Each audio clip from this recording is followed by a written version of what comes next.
بینەرانی عزیزی تەلەڤیزیۆنی کۆمەڵە گەرم و گەشتنی سڵاوەکانتان پێشکەش. زۆر بەختەوەرم هاتوومەتەوە لاتان بۆ پێشکەشکردنی بەرنامەیەکی دیکە لە بەرنامەکانی دیدار و ڕابە. ئازیزان، لە ئەڵقەی ئەم حوتوێ بەرنامەکەماندا دوو بابەتان پێشکەش دەکەم بە ناوەکانی نازم حکمەت، شاعری کۆمۆنیست و دەردئاشنای تورکیا، شایستەی ڕێزلێگرتنێکی جیهانیە و لە پێناو بەزنرخاندنی گورکیدا لەلایەن بەڕێز سەعید ئەمانیەوە نووسراوە و ئامادەکراون. بۆ هیوایە ناوەڕۆکی بەرنامەکەمان جێگای سەرنجی ئێوەی ئازیز بێت. ناوبڕێکی کورد ببینین، ئەڕینە سەر بەحسەکەمان.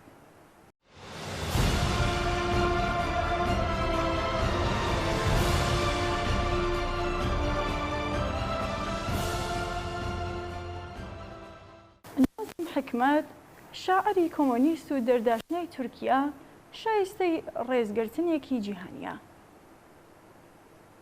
نازم حکمەت یەکێک لە شاعرانی ناوداری سەدەی ڕابردووە. لەو دەستەیە لە شاعرانەکە بە شێعر و ژیانی خۆی دنیای تووشی سەرسوڕمان کردووە. شێعرەکانی کاردانەوەی ڕاستەوخۆی ڕەنج و ئازارەکانی سەردەمەکەی و هاواری دەرونی بوون لە پێناو ئازادی وڵات و دانیشتوانەکەیدا. ناوی ئەو لەگەڵ ئاوات و ئامانج و هیوا ڕیشەدارە بەشەریەکاندا خاوەنی پەیوەندیەکی ئۆرگانیکە. ئەمەش سەمەرەی ئەو خەبات و خۆڕاگریەیە کە لە دژوارترین بارودۆخەکاندا لە مەیدانی نەبەرد و خۆڕاگریدا لە سیاچاڵ و زیندانە جۆرا و جۆرەکانی وڵاتی تورکیادا بەدەستی هێناوە. شعرەکانی دەستاوەردی ڕۆحیات و ڕوانینەکانی لە ژیانی گەلەکەیدا و هیوا و ئەوینداریەتی سەبارەت بە جوانیەکان و دەست و پەنجە نەرمکردن لەگەڵ هەموو ئەو بربەست و کۆسپانەدایە کە لەسەر ڕێ پەر لە بەدەڵانی ئازار و ڕزگاریدا قەراریان گرتووە. لەبەر ئەوەی کە بە بیستنی ناوی نازم دنیایەک لە بیرەوەری و جوانی بەزێندا دێنەوە. شعرەکانی زایەڵەی ئاوات و ئامانجە جوانە ئینسانیەکان وەدەنگ دێنەوە. دەکرێت بڵێن کە هیوای گەورەی ڕزگاربوون لە چەنگ دەسەڵات و ستەمی زۆرجاران و چەوسێنەران لە سایە شعرەکانیدا بەردەوام بە زیندویی دەمێنێتەوە. ئەم جۆرەیەکە ئاوەڕدانەوە لە ژیان و شعرە زیندوەکانی چیرۆکی هەوڵی هەمیشە پڕ لە حەماسەتی بیردێنێتەوە. چیرۆکی ژیانێکی لێو ڕێژ لە خەبات و خۆشەویستی و ئازادی خوازی و مانەوە لەسەر پەیمان لەگەڵ خۆ و یاراندا و لە بەرگشت ئەمانەش بە غرور و سەرفەرازیەوە بەرەو پیری مەرگەوە چوون. نازم حکمەت شعرەکانی ئاوێنەی باڵانوێنی ژیانیەتی و بەرهەمەکانی شۆڵاوگەی ئیش و ئازار، غەم و شادی، بیرۆبۆچوون و هەستە سەرکێشەکانی ناخێن. نازم ژیانی خۆی بە هەموو مانەوە ئاوێتەی شعرەکانی کردووە. بە خوێندەوەی بەرهەمەکانی دەتوانین کەسایەتی ئەم ئینسانە مەزن و خاوەن هەڵوێستە بناسین. نازم حکمەت بەر لە چوونی بۆ یەکێتی سۆڤیەت لەگەڵ شعری ئازادی فەڕەنسەدا ئاشنا بوو. لە ماوەی ئەو چەند ڕۆژەی لە شاری باتۆمایەوە لە ڕۆژنامەی ئیزۆسیتا شعرێکی خوێندنەوە کە وێ دەچێت شعری ڤلادیمیر مایاکۆڤسکی بوو بێت. هەرچەند کە نازم حکمەت بەهۆی ئاشنانەبوونی بە زمانی ڕووسی نابێ هیچ وای لە حاڵی بوو بێت، بەڵام شێوەی داڕشتن و بڕگەی پنجەی شەرەکە هەستی جەجوڵێنێ. کاتی گەڕانەوە لە باتۆم بەرەو مۆسکۆ لەژێر کاریگەری بینینی خەڵکی هەژار و برسی شعری گلێنەی چاوی برسیەکانی نووسی. بەڵام لەبەر ئەوەی کە نێتوانی ئەم شعرە بخاتە چوارچێوەی هێجاوە بە ئیلهام لە فۆرمی شعرەکەی ڕۆژنامەی ئیزۆسیتا دەستیدایە نووسینی ئازادی شعر. نازم حکمەت شعرێکە کە کۆمۆنیست بوونەکەشی وەک شعر و ناوەکەی ناوبانگی جیهانی هەیە. لەو شعرانەوە کە بۆ مناڵان، ژنان، زەحمەتکێشان، ستەم لێکراوان و زیندانیانی گشت جیهانی نووسیویە دەردەکەوێ خاوەنی دڵ و دەروونێک بووەکە ئارامی و ئاسایش و ئاسوودەیی وجدانی لە بەختەوەری هەمووان و ئازادی گشتیدا دەبینێ و ئەمانەشی لە مەیدانی بیرۆبۆچوونی کۆمەڵایەتی و خەباتکارانەی و لە شعر و داستان و شان و نامەکانیدا بە شێوەی جۆراوجۆر دەردەبڕێ. لە شعری ئەو کەسەی کە دەڕواتدا نووسیوێتی هاوڕێیان مەڕوان ناچاوەکانی من گریان لە ناخمدا قوڵ بەدا. بەڵێ هەر بۆ چەشنەی قوڵپی گریان ناخی دەسمێت و سەر دەکات. بیرە بۆ چوونەکانیشی لە ناخیەوە سەرچاوە دەگرن. یەکسانی خوازی، عەداڵەت و ئازادی خوازانیەکەیشی شتێکی زاتیە. ئەنگیزەکانی لە ماوەی ژیان لە کۆمەڵگای ئستبداد لە دراوی تورکیادا و بینینی بارودۆخی ژیانی ڕۆژانەی هەژاران و کەسانی بێماڵ و حاڵ لە دەرونی خۆیدا پەروەردە و بارهێنەوە. بەم تایبەتمەندیانەوە کە دەڕوانێتە دیاردە و شتەکان لە تێڕێژی ئەم ڕوانینەوە کە فەرم و ناوەڕۆکی شارەکانی دەدۆزێتەوە. ئەو لە هەموو گۆشە و قژبوونێکی ئەم دنیاەدا دەیتوانی بەو شێوەیە بنووسێت کە ڕوو بە سەرمایەداران و دەسەڵاتدارانی وڵاتەکەی کە تۆمەتباریان کردبوو بەوەی کە خائین بە نیشتمانە نووسیبێتی.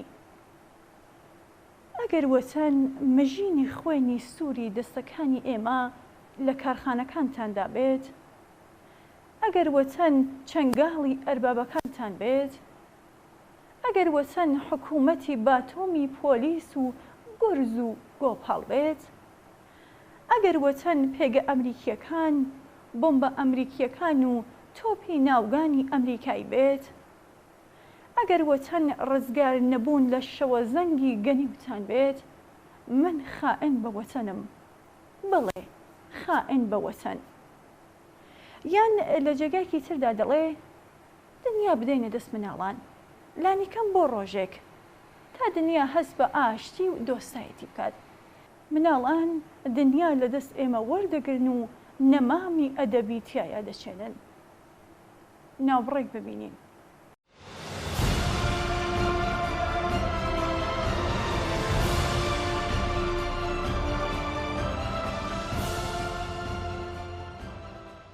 وتمان کە ناوبانگی لەگەڵ هیوا و ئاواتە ڕیشەدارە بەشەریەکاندا خاوەنی پەیوەندیەکی ئۆرگانیکە. لە هەمان حاڵدا هاواهەنگی و هاوڕێی لەگەڵ حیزبە کۆمۆنیستەکانی سەردەمی خۆیدا لەم بابەتە تایبەتەدا لە یاریە سەرسوڕهێنەرەکانی چارەنووسی ئەو بوون. سەبارەت بە نازم حکمەت و بیر و بۆچوون و هەڵویستەکانی نووسراوە لەوەی کە ڕەوتی کۆمۆنیزم لە شۆرەوی بەرەو ئاستی دیکتاتۆریەکی تاکە کەسی دابەزیوە نیگەران و بێهیوا بوو. ئەو بەردەوام بە ترس و نیگەرانیەوە سەبارەت بەم بابەتە بیر و بۆچوونەکانی خۆی دەردەڕێ و زۆر جار لەم بارەوە بێدەنگی هەڵدەبژارد. بەڵام لای ئەو هاوڕێیانەی کە بڕوای پێیان بوو بە هێمنانە باس لە خەم و بێهیوایەکانی خۆی دەکرد. بۆ نمونە لە ساڵی 1951دا بە ئیلیا ئەهرینگی ئاواوی بتووە. بەزێکی زۆرم بۆ هاوڕێ ستایلین هەیە، بەڵام خوێندنەوەی ئەو شەعر و بابەتانم بۆ تەحەمڵ ناکرێ کە ئەو وەک خۆڕەیەکی درەوشا و دەناسێن. هەستێکی خراپە. دوای مردنی ستایلین کانونی نووسەرانی شۆرەوی داوای لە شاعران کرد سەبارەت بە ستایلین شەعر بنووسن. نازم حکمەت بە پێچەوانەی چاوەڕوانیەکان نەک ستایلین بەڵکو مارکس و ئەنگەڵس و لێنینی خستە ناوەندی ڕەوتی شۆڕشەوە و لە کۆتایی شارەکەشدا جەختی لەسەر هاوپشتی چینایەتی کردەوە. نیگەرانی و بێهیوایی شاعرێکی وەک نازم حکمەت لە نێو فری خواردوانی ئیدۆلۆژی و دەسەڵاتدا شیاوی هەستپێکردنە.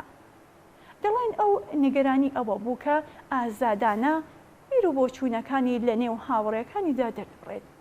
بۆ کەسێکێک کە لە پێناو ئازادی ڕادەربڕیندا گەلێک جار و ساڵیانی ساڵ کەوتوتە زیندان و تا لێواری مەرگ خۆڕاگری کردووە و لە گشت دەورانی زیندانی بوونیدا بۆ ساتێکیش لە بیر و بۆچوون و ئارمانە ئینسانی و عەداڵەت خوازانەکانی غافڵ نەبووە و ئەمەشی لە شەعر و سرودەکانی قۆناغەکانی زیندان بوونیدا بەڕوونی تۆمار کردووە. ترس و نیگەرانی لە شکڵی سادە و سەرەتایی خۆیدا نەیتوانیوە واتایەکی هەبێت. بێهیوایی و ترس و نیگەرانی لای ئەو دەبێت لە ڕەوتێکی گەورەترەوە سەرچاوی گرت بێت کە ڕاز و ڕەمزی چارەنووسی هاوڕێکانی لەگەڵ خۆیدا هەڵگرتووە. بەڵام ئامانجی ئەو لە پەیوەستبوون بەم ڕەوتە بنیادنانی دنیایەکی ئازاد و ناچینایەتی و دوور لە هەژاری و نەزانی و دابەشکردنی سەروەت و دەسەڵات و گێڕانەوەی کەسایەتی بۆ سەرجەم ئینسانەکان بووە. بە هەموو ئەمانەشوە یوتۆپیای زۆرێک لە کۆمۆنیستە ناسراوەکانی دنیا هەر لەو ساڵانەدا کە ئەو دەستی دەدایە ماگرتن لە خواردن و ئەم حرەکەتە لەژێر سێپەری بڵاوبوونەوەی هەواڵەکە لەلایەن کۆمۆنیستەکانەوە کە لە زۆر وڵاتدا دەبووە سەردێڕی یەکەمی ڕۆژنامەکان بەسەر یەکدا ڕەما و وێران ببوو.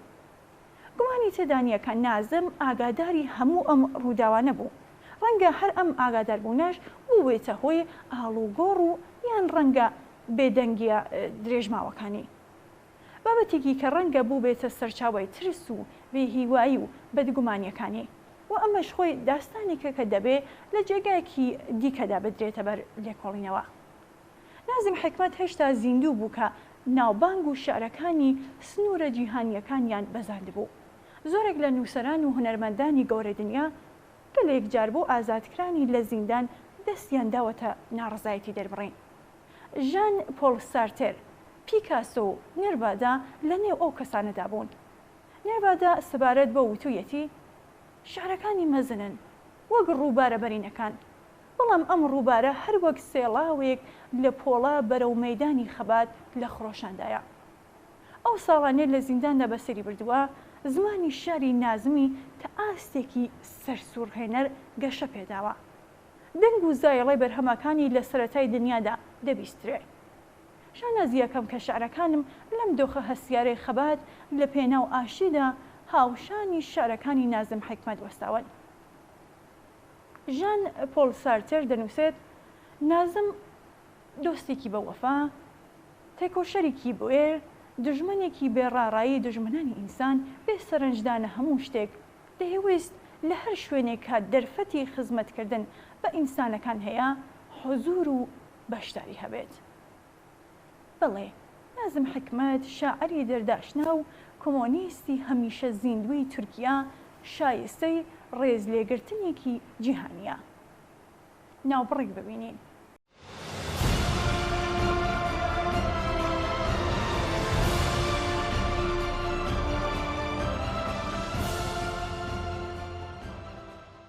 لێرەدا نمونەیەک لە شعرەکانی نازم حکمەت لە ژێر ناوی حەسرەت بۆتان دەخوێنمەوە.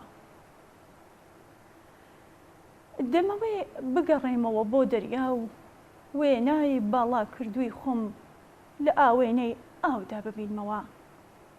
من دەمەوەیە بگەڕێمەوە بۆ نێو دەریا، هەپۆڕەکان بەرەو ئاسۆی ڕوون دەئاژوێن، بەبێ ئەوەی کە سەرێک بایەوانەکانیان شلوێ بکات.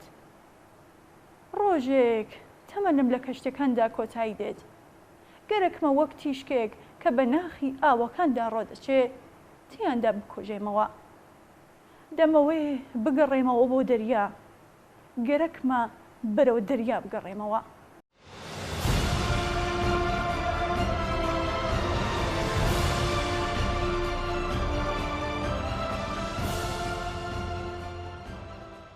ئێستاش باسی لە پێناو بەرز نرخاندنی گورکیدا. ئاخرین نووسەری گەورەی کۆمەڵەی ڕێئالیستەکانی ئەوروپایی ئەم ئێستاکە مردووە و بە مردنی ئەویش ڕێئالیسمی سۆسیالیستیش لە ڕاستیدا یەکەمین و گەورەترین کەسایەتی خۆی لەدەستا. نووسەرێکە گەورە یەکەی سێبەرێک بووە بەسەر گەشەی هۆنەرێکە لە کۆمەڵگایەکی سۆسیالیستیدا دەگاتە لووتکە.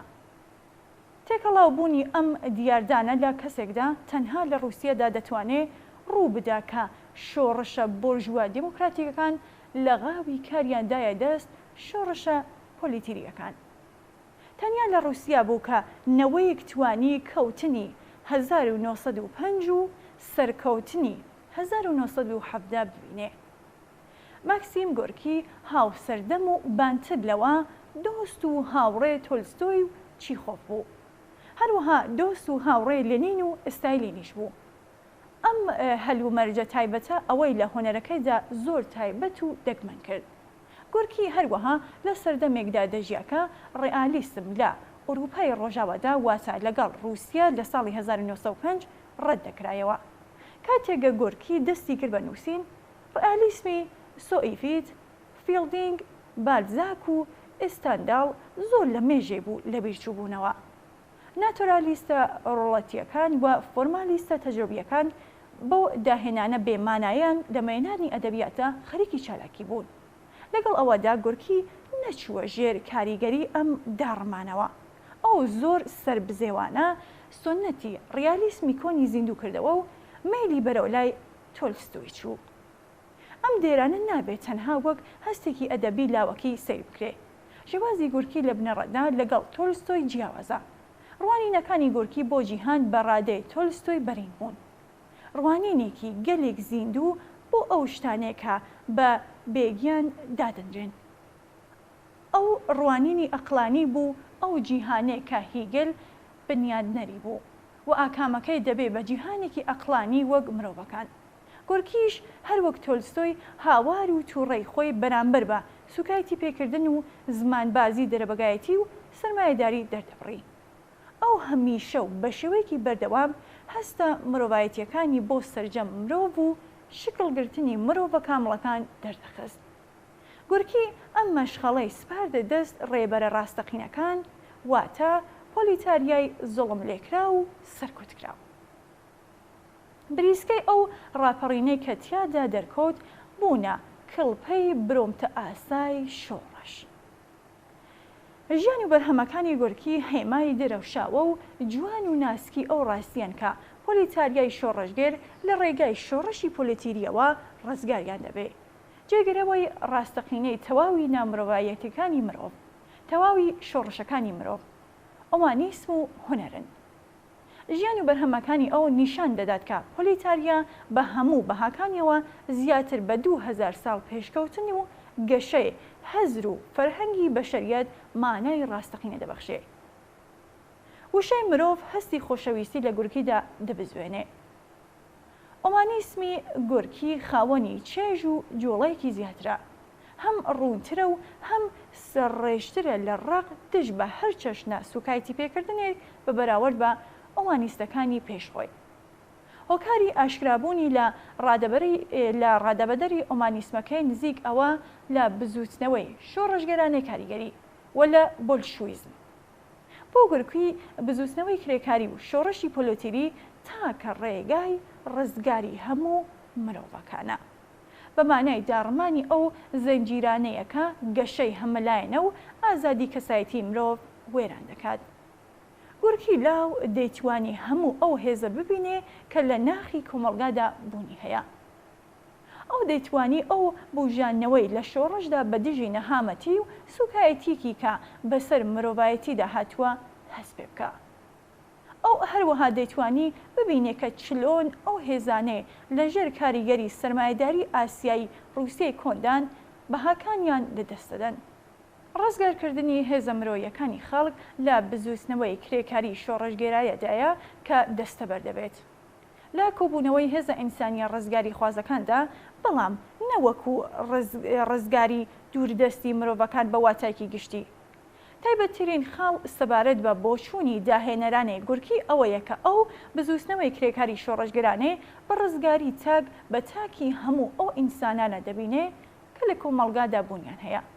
ئەو دەیتوانی هەست بەوە بکات کە لە ناخی مارکسیزم و بۆلشویزمدا ئۆمانیسم زیاتر لە ئیدئالیک بە واتای ئامانجێکی درێژخایەنە.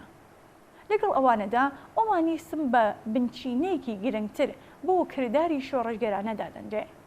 ئەم ئۆمانیسمە بولشویکیە ڕۆمانی دایک بە سرودێکی قارەمانانەی بزوتنەوەی کرێکاری شۆڕژ دادەنێ.